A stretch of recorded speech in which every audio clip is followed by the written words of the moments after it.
A gente é o primeiro amor que a gente precisa ter. Porque se a gente não soubesse amar, como é que a gente vai amar outras pessoas? Como é que a gente vai dar o melhor da gente para outras pessoas se a gente não sabe o que é que a gente tem de melhor? Oi gente, eu sou a Bárbara e como vocês sabem, estamos numa semana especial que é a semana do meu aniversário. Domingo estarei ficando mais velha. Se você tá acompanhando os vídeos, clica aí no joinha pra mim, se inscreve e ativa as notificações. E lembre-se que o presente que você pode me dar é comprar o meu novo romance que está em pré-venda na Amazon, Um Romance para Fernanda. O link pra ele tá aqui no box de informações. Corre lá, tá só R$ 2,99, preço especial de pré-venda. Quero ver no Kindle de todo mundo aqui, hein?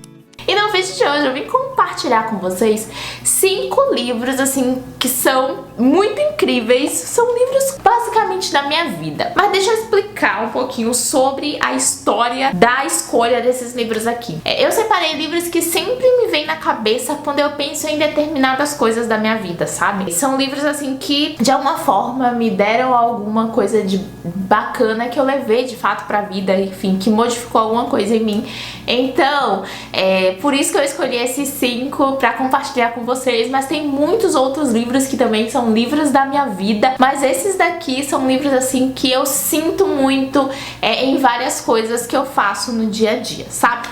Eu vou começar falando de O Ano em que Disse Sim, da Shonda Rhimes. Eu li esse livro no começo do ano passado, eu falei muito desse livro já pra vocês, mas gente, esse livro, ele é maravilhoso. Ele é escrito pela Shonda Rhimes, que é a autora de Grey's Anatomy também. E aí, nesse livro, ela fala muito sobre o fato de que ela era uma pessoa muito medrosa, por mais que ela, né, seja esse sucesso estrondoso, ela sempre teve muito medo de se arriscar, ela sempre teve uma linha ali que ela não conseguia cruzar. E aí ela foi desafiada pela irmã dela, né, a irmã dela sempre jogou muito isso na cara dela, que ela perdia grandes oportunidades por conta desse medo que ela tinha de atravessar essa linha imaginária. E aí ela decidiu fazer um ano em que ela iria dizer sim para todas as coisas da vida, todas as oportunidades, por mais malucas que fossem, e por mais que essas oportunidades a amedrontassem, ela iria dizer sim. E durante esse ano ela disse sim para muita coisa que ela teria medo de fazer, e foram coisas que ela descobriu que gostava muito de fazer, que ela descobriu que ela iria tirar coisas ali pro resto da vida, enfim, que seriam muito engrandecedoras pra ela, sabe? E aí, quando eu li esse livro, eu me enxerguei muito nela, porque desde que eu tinha saído do emprego, começado a trabalhar por mim mesma, eu tinha muito medo de me arriscar em algumas coisas, de contatar empresas, enfim, quando eu levava um não, aquilo pra mim já me destruía, sabe? Eu já não conseguia mais entrar em contato com aquela empresa, falar mais nada, e eu sinto resquícios disso hoje, mas depois que eu li esse livro dela, melhorou muito, sabe? A vontade de cruzar essa linha, de alguma coisa que me amedronta e eu falar, não, eu vou fazer, eu vou conseguir fazer, isso aqui vai me ensinar alguma coisa. Às vezes não ensina nada, às vezes só dá 2 tapas na tua cara, mas serve de aprendizado, sabe? Então depois que eu li esse livro da Shonda, eu senti muito essa mudança em mim, de dizer mais sim, de procurar mais coisas pra fazer, de ter mais coragem, e eu acho que isso foi sensacional pra mim, então por isso que esse é um dos livros da minha vida. O segundo livro é O Garoto dos Olhos Azuis, da Raíza Varela. Eu também já falei muito pra vocês desse livro aqui, mas eu tenho uma ligação com esse livro que é um pouco além do que a maioria das pessoas tem de ligação com ele. Quando eu vi esse livro na primeira Bienal que eu fui, não, na segunda Bienal que eu fui, tava numa fase da vida assim, meio conturbadas, algumas coisas estavam acontecendo, enfim, eu tava me questionando sobre muitas coisas. E daí, quando eu peguei o livro e li a sinopse, a protagonista tinha o meu nome, e ela tinha sido abandonada no altar. E aí, eu senti uma conexão com uma situação da minha vida naquilo ali. Falei, cara, eu quero ler esse livro. E quando eu li o livro, e quando eu vi a trajetória dela, enfim, as coisas que ela aprendeu, como ela lidou, como ela conseguiu se reerguer depois de ter passado por um momento tão trágico, né, pelo ponto de vista dela e pelo ponto de vista de muitas pessoas, que é a situação de você ser abandonada no altar, é uma coisa muito grande. E aí quando eu li o livro e eu senti a força dela, assim, foi muito incrível. Eu consegui me identificar muito com a personagem, eu consegui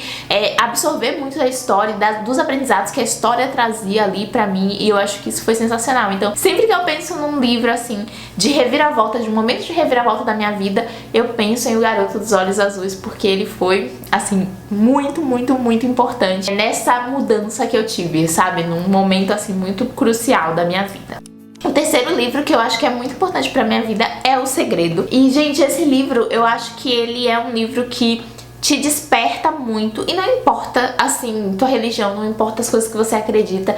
Eu acho que esse livro, ele te dá um start na vida, sabe? O Segredo, ele vai falar sobre o pensamento positivo, a influência que seus pensamentos têm nas coisas que estão ao teu redor. E aí, ele fala, eu sempre fui uma pessoa muito negativa. Eu achava que nunca ia dar certo, sabe? Eu fazia as coisas já pensando, isso não vai dar certo, vou fazer isso aqui, mas vai dar ruim. E aí, depois que eu comecei a ler O Segredo, eu comecei a falar, vai dar certo aqui, ó. Vai me dizer sim, vai responder do jeito que eu quero, vai ser o que eu quero aqui, ó. E isso me ajudou muito. Obviamente que nem tudo é como eu quero, que nem tudo vem o sim, que nem tudo as coisas acontecem como eu desejo. Mas eu passei a enxergar as coisas de maneira mais positiva. E quando você enxerga as coisas de maneira mais positiva, você se sente mais positiva. Isso te ajuda muito emocionalmente. Porque se você é uma pessoa muito negativa, tudo te destrói. Quando você enxerga o positivo das coisas, você consegue se manter mais emocionalmente estável. E você tem mais força pra galgar as coisas. Eu, particularmente, não sei se eu acredito muito naquela ideia de que você puxa as coisas pra você. Talvez aconteça, mas eu faço pra mim, sabe? Porque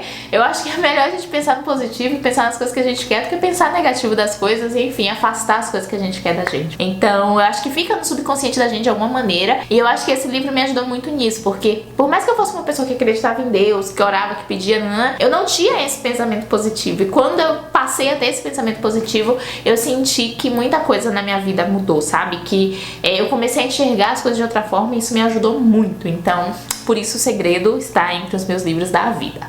Um outro livro que está entre os meus livros da vida é o A Princesa Salva a Si Mesma, neste livro, da Amanda Lovelace. E a gente sempre vive esperando que venha um príncipe num cavalo branco e que vai salvar e que vai resolver todos os problemas e que a partir dali, né, sua vida vai ser linda e fantástica. E no A Princesa Salva a Si Mesma, neste livro, a Amanda Lovelace, ela fala sobre a gente cuidar da gente mesma, sobre a gente descobrir as coisas que a gente gosta, sobre a gente procurar realizações pessoais, sabe? Acima de realizações em conjunto, enfim. E eu acho que esse livro, ele é um empurrão pra gente conseguir realizar desejos próprios. E desejos próprios, gente, ele não existe só quando você não é uma pessoa que não tem um relacionamento, que você é uma pessoa solteira. Desejos próprios existem também dentro de relacionamento, sabe? E aí, às vezes, a gente fica só galgando coisas que são um conjunto, mas às vezes a gente também precisa saciar o que a gente sempre quis, o que a gente quer, o que a gente busca. E eu acho que o A Princesa Salva a Si Mesma, neste livro, traz um retrato um pouco disso, sabe? De você pensar um pouco em você também. Pensar no que tá ao teu redor, pensar nas pessoas que você ama, pensar na tua família, se você tem família, se você já é casado, tem filho, enfim, ou se você sempre vai ter família, né? Mas enfim, vocês entenderam. Mas também pensar também na gente, nas coisas que a gente quer, e enfim, eu acho que esse livro, ele ajuda muito nisso. Ele é um livro de poemas dividido em 4 partes e que te faz deixar de ser princesa pra ser uma guerreira, sabe? Eu acho isso muito legal. E um outro livro é Como Reconquistar um Amor Perdido, da Clara Alves. E esse livro, ele fala muito de amor próprio. Que a gente tem uma protagonista que ela perde o namorado e que ela decide reconquistar esse namorado. Só que na busca por reconquistar esse namorado, ela começa a olhar pra si mesma e ela começa a se gostar e ela começa a entender as coisas que fazem dela ela quem ela fazem dela ela quem ela é. As coisas que fazem ela ser quem ela é. E eu acho que é muito incrível isso. Eu amei esse livro e é muito importante você se gostar, sabe? Você se enxergar, você querer o melhor pra você e você saber o que você tem de melhor também. Então, Como Reconquistar um Amor Perdido é muito sobre isso, sobre a gente reconquistar a gente, sobre a gente se gostar. E eu acho que a gente é o primeiro amor que a gente precisa ter. Porque se a gente não soubesse amar, como é que a gente vai amar outras pessoas? Como é que a gente vai dar o melhor da gente pra outras pessoas se a gente não sabe o que é que a gente tem de melhor? Então, eu acho que esse livro, ele tem muito sobre isso e ele ajuda muito nesse ponto. E, enfim, esses são 5 livros da minha vida, são 5 livros em que eu penso muito, são 5 livros que deram starts pra mim, que mudaram coisas que eu senti muito em mim como pessoa, sabe? Euzinha aqui. E eu indico muito essa leitura pra vocês, essas leituras, né? Eu acho que vocês vão curtir bastante também. Mas me conta aqui quais são os livros da vida de vocês, eu vou adorar saber. Se vocês gostaram do vídeo, clica no joinha pra mim, se inscreve no canal e ativa as notificações, assim, tudo que eu posto vocês recebem notificação por aí. Eu te vejo no próximo vídeo. Beijo e tchau!